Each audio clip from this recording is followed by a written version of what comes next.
Hi, I'm Murphy, and this is my channel, Murphy's Every Whim, where I talk about books, because I love to talk about books.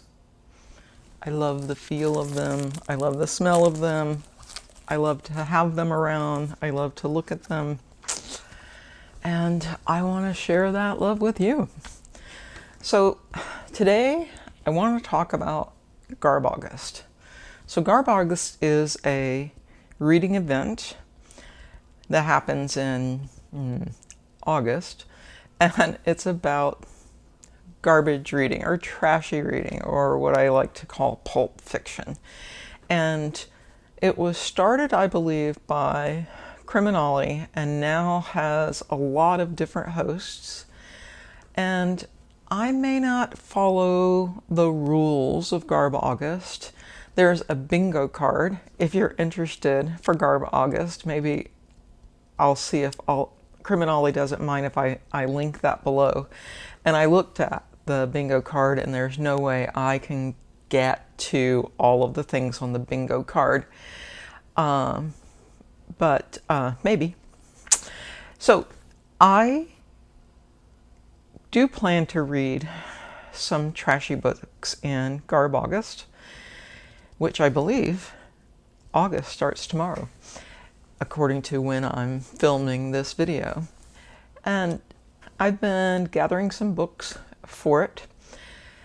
So what is garbage? What is trashy reading? According to Criminale, and I agree with this, is that one thing that distinguishes trashy reading is that it is specifically published and distributed to make money and not necessarily to create some new or interesting writing, to be avant-garde, to be literature that is going to stand the test of time. That's not to say that sometimes it won't be good. Pulp fiction specifically is usually about 200 or fewer pages, cheaply published, so usually mass market paperbacks. And one reason that Criminale talks about wanting to read trashy books is that they give us an idea of what's happening at the time that the book was published. And I believe that's true.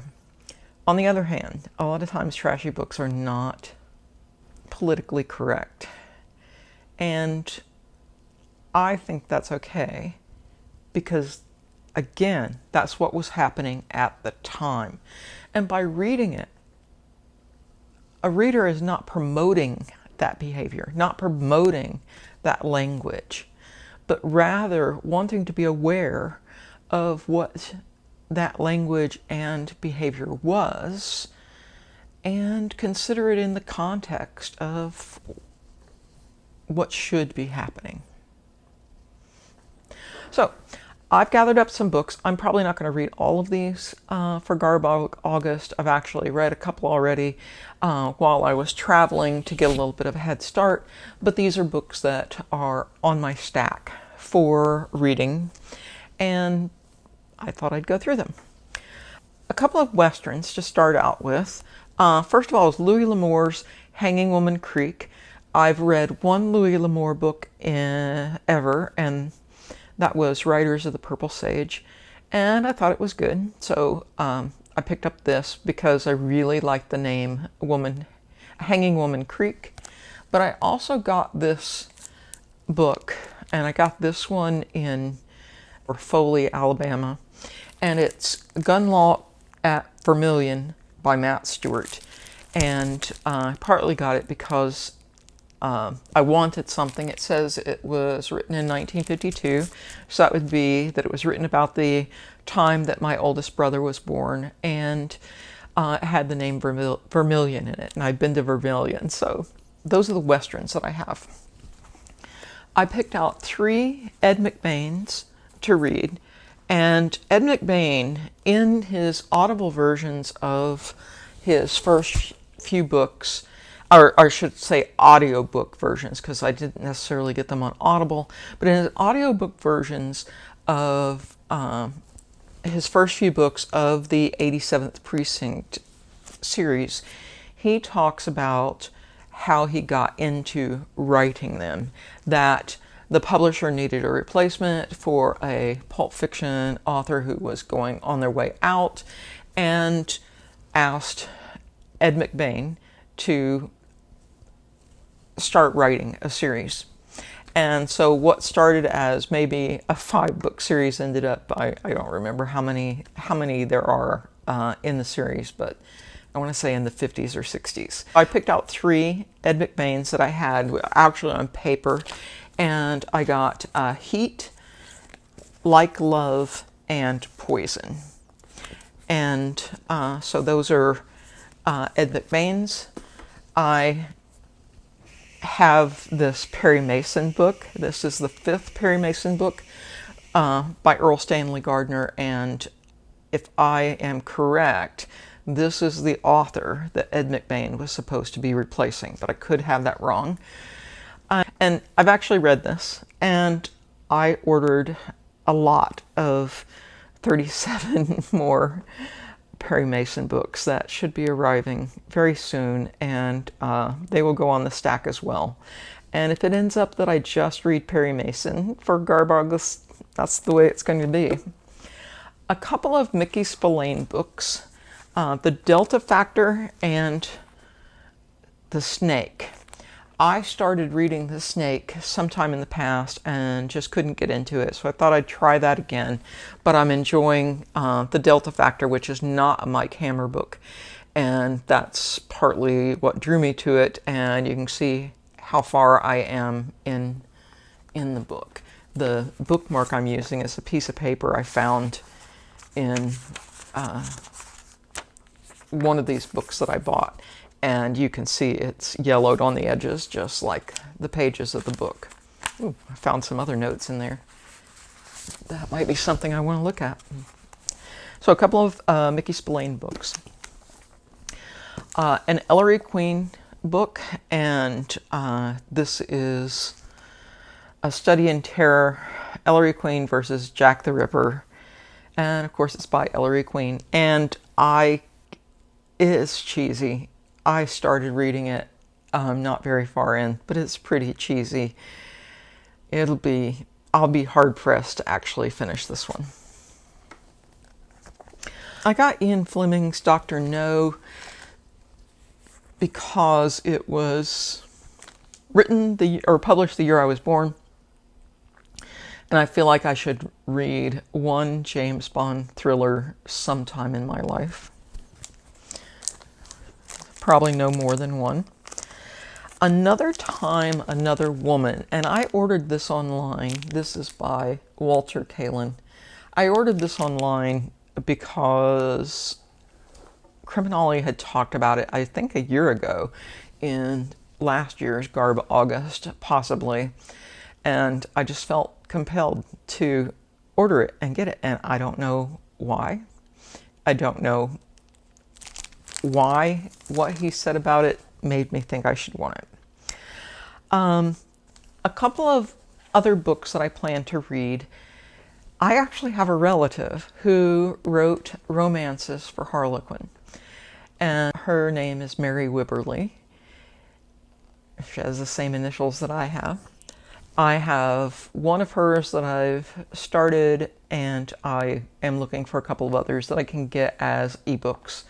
I don't want to try to buy them. I read some Mary Wibberley when I was a teenager because, she was a relative of mine. So at that time, that was, wow, I have a relative who's published books. And then last on my list is Billy Budd by Herman Melville. And someone might say, well, that's not pulp fiction. That's actually literature. But let's talk about this for a minute. Herman Melville never had publishing success in his lifetime. It wasn't until about 25 years after he died that his books were discovered so to speak. And the first book published was Moby Dick. And so what would be the purpose of a publisher publishing a book by Herman Melville? Strictly to make money. Because it's not to make Melville famous. It's not because Melville asked to have them published. His estate might have asked, but in general, if there's a Melville book and it's in paper form, it's because the publisher wanted to make money. And it fits some other criteria. It has yellowed pages, and it is 152 pages long. And one thing I like about it, I listened to Moby Dick, so I didn't read it on paper. It has notes at the end, and I'm very excited about that. So those things that I might not understand about Melville and what he's writing about, you know, seafaring and that sort of thing, I'm going to have a grip on because I can look it up in the notes. Now, I'm wondering if having notes in a book sort of knocks it off of the trashy book list, but I still think this satisfies the, it was published specifically to make money. And I think any book that's in this pocket size is really to make money. And I hate to say, this is a Scholastic Library edition. So yes, Scholastic wanted to promote reading, but they also wanted to make money as well. And make money off of people who could go home to their parents at night and say, hey, I really want this book. Can I have 45 cents so I can get it? And 45 cents, probably when this came out, was a big deal. Anyway, so those are the books that I have lined up for GarbAugust. I'll see how many I get through. I have another trip coming up. I have to take some students to Tampa, Florida. Such a hardship for a math conference. And so I'm going to be on the plane, and I like reading paper books on the plane. And these are very easy to just throw in a bag. I can throw a bunch of these in a bag. And so that's when I plan to do a lot of my GarbAugust reading, but I will report back at the end of the month to see how it went. All right, so I didn't mention it, but it's afternoon. It's sunny. It's getting warmer. I have clothes out on the line. I love the sun. And I hope to see you next time. Take care.